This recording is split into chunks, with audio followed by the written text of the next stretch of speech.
ಹೇಳೋಕ್ಕೆ ಇಷ್ಟ ಆಗಲ್ಲ, ಬಿಡು. ಅದು ನಿಮ್ಮ ಚಿಂತನೆಗಳಲ್ಲಿ ನೀವು ಬರ್ಕೊಂಡ್ರೆ ಅದು ಏನು ಬರ್ತದೋ ನೀವೇ ಬರ್ಕೊಳ್ಳಿ. ಕೆಲಸ ಮಾಡ್ತಿದ್ದಾರೆ ಕೋಲಾರದಲ್ಲಿ. ಅದು ನನಗೆ ಗೊತ್ತಿಲ್ಲಪ್ಪ, ಇತ್ತೀಚೆಗೆ ನಾನೇನು ಕೇಳಕ್ಕೆ ಹೋಗಿಲ್ಲ, ಎಲ್ಲ ನಿಮಗೆ ಚೆನ್ನಾಗಿ ಗೊತ್ತಿದೆ. ನಾನೇನು ಆ ವಿಷಯದಲ್ಲಿ ಅಲ್ಲಿ ಮಾಡು ಇಲ್ಲಿ ಮಾಡು ಅಂತ, ಯಾಕಂದರೆ ಒಂದು ಸಾರಿ ನಾನು ಕೈ ಬಿಟ್ಟಾದ ಮೇಲೆ ನಾನು ಆತನಿಗೆ ಪ್ರಶ್ನೆ ಮಾಡೋಕ್ಕೆ ನಾನಂತೂ ಹೋಗಲ್ಲ. ಯಾಕಂದರೆ ನಾನು 4 ಸಾರಿ ಸತತವಾಗಿ ಗೆದ್ದೋನು. ಸೊ ನಾವು ಇನ್ನೊಬ್ರಿಗೆ ಹೇಳ್ಬೇಕಾದ್ರೆ ಅವ್ರಿಗೂ ಅಡ್ಡ ಹೋಗೋಕ್ಕೆ ಆಗಲಿ ಅಥವಾ ನೀನು ಹಿಂಗೆ ಮಾಡು ಅಂತ ಹೇಳೋದಾಗಲಿ ಅದು ತಪ್ಪಾಗ್ತದೆ. ಅದರಿಂದ ಆತನು ಮನಸ್ಸಿನ ಸ್ಥಿತಿವಂತಿಕೆಯಲ್ಲಿ ಇಟ್ಕೊಂಡು ಮಾಡಿ ಆ ವಿಷಯಗಳು ನನಗೆ ರಾಜಕೀಯ ವಿಷಯಗಳೇ ಗೊತ್ತಿಲ್ಲದೆ ಆಗಿಬಿಟ್ಟಿದೆ ಇತ್ತೀಚೆಗೆ. ಸರ್, ನಿನ್ನೆ ಸಿದ್ದರಾಮಯ್ಯನವರು ಸಹಕಾರ ಸಂಘಗಳಲ್ಲಿ ಪಡ್ಕೊಂಡಿರುವಂತಹ ಒಂದು ಏನು ಸಾಲ ಇದೆ, ಆ ಸಾಲದ ಬಡ್ಡಿ ಮನ್ನಾ ಮಾಡಿದ್ದಾರೆ ಸರ್. ಬಡ್ಡಿ ಮನ್ನಾ ಮಾಡಿದ್ದಾರೆ ಸರ್. ಅದ್ರ ಬಗ್ಗೆ ಏನು ಹೇಳ್ತಾರೆ ಸರ್? ನಾನು ನಿನ್ನೆ ಇರಲಿಲ್ಲ, ಡೆಲ್ಲಿಗೆ ಹೋಗಿದ್ದೆ, ಬರೋಬಟ್ಟು ರಾತ್ರಿ ಆಗೋಯ್ತು. ಹಾಗಾಗಿ ಅದು ಏನಾಗಿದ್ದಾರೋ ನಾನು ಬೆಳಿಗ್ಗೆ ಕೂಡ ಅದು ನೋಡೋಕ್ಕಾಗಿಲ್ಲ. ನೋಡದೆ ನಾನು ಮಾತಾಡೋಕ್ಕೆ ಚೆನ್ನಾಗಿ ಕಾಣಲ್ಲ. ಸಾಲ ತೀರಿಸಿದ್ರೆ ಬಡ್ಡಿ ಮನ್ನಾ ಮಾಡ್ತೀವಿ, ಸಾಲ ಕಟ್ಬಿಡ್ರಿ ಅಂತ ಆದೇಶ ಒಳ್ಳೇದೇ, ಗುಡ್ ನ್ಯೂಸ್. ಮಾಡಬೇಕಾದ ಜವಾಬ್ದಾರಿ ಇದೆ ತಗೊಂಡವ್ರಿಗೆ.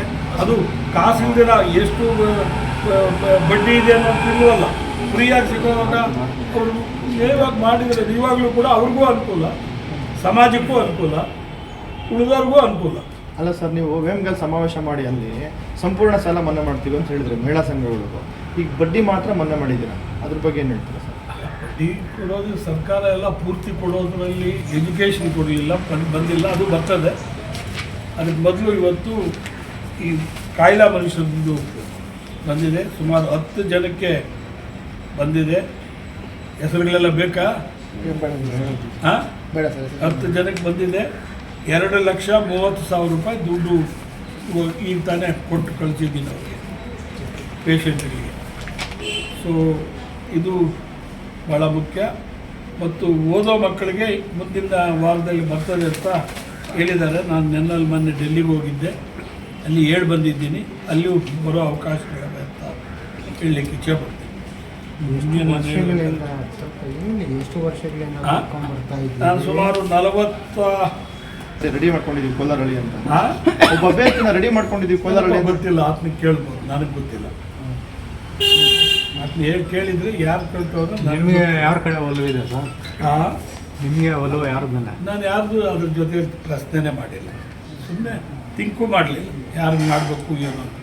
ಯಾಕೆ ಹೋದ ಸಾರಿ ಆ ಮನುಷ್ಯನ ಮಾಡಿ ನಾವು ಮುಗಿಸಿದ ಮೇಲೆ ನನಗೆ ಆ ವ್ಯವಸ್ಥೆ ಮೇಲೆ ಚಿಂತನೆನೇ ಹೋಗ್ಬಿಟ್ಟು ಅದಕ್ಕೆ ಕಾರಣಗಳು ನಿಮಗೆ ಗೊತ್ತು. ಹಾಗಾಗಿ ಅದಕ್ಕೆ ಇಲ್ಲಿ ಎಲ್ಲ ಇದಾಗ್ದಿರ ಅಲ್ಲಿ ಹೋಗಿ ತಗೊಂಡಿದ್ದು. ಈ 2 ಕ್ಷೇತ್ರದಲ್ಲಿ ಎಲ್ಲಿ ನಿಲ್ಲೋಕ್ಕೂ ಅದಕ್ಕೆ ಧೈರ್ಯ ಆಗಿಲ್ಲ. ಅದು ಬರೀಬೇಡ್ರಿ ದಯಮಾಡಿ, ಅಲ್ಲಿಗೆ ಹೋಗ್ಬೇಕಾದ್ರೆ ಅದೇ ಕಾರಣ. ಸೊ ಬಿಡ್ರಿ, ಅವೆಲ್ಲ ಆಗೋಗಿದ್ದು ಸರಿ, ಆಗಿರೋದು ಆಗಿದೆ, ಆಗದಿದ್ದು ಆಗಿದೆ. ಸರ್, ಈಗ ಸರ್ಕಾರದಿಂದ ನಿಗಮ ಮಂಡಳಿಗಳು ಕೊಡ್ತಾ ಇದ್ದಾರೆ ಸರ್. ಸರ್ಕಾರದಿಂದ ಕೆಲವರಿಗೆ ನಿಗಮ ಹೇಳಿಲ್ಲಪ್ಪ, ಕೊಟ್ಟರೆ ಬೇಡ ಅನ್ನಲ್ಲ.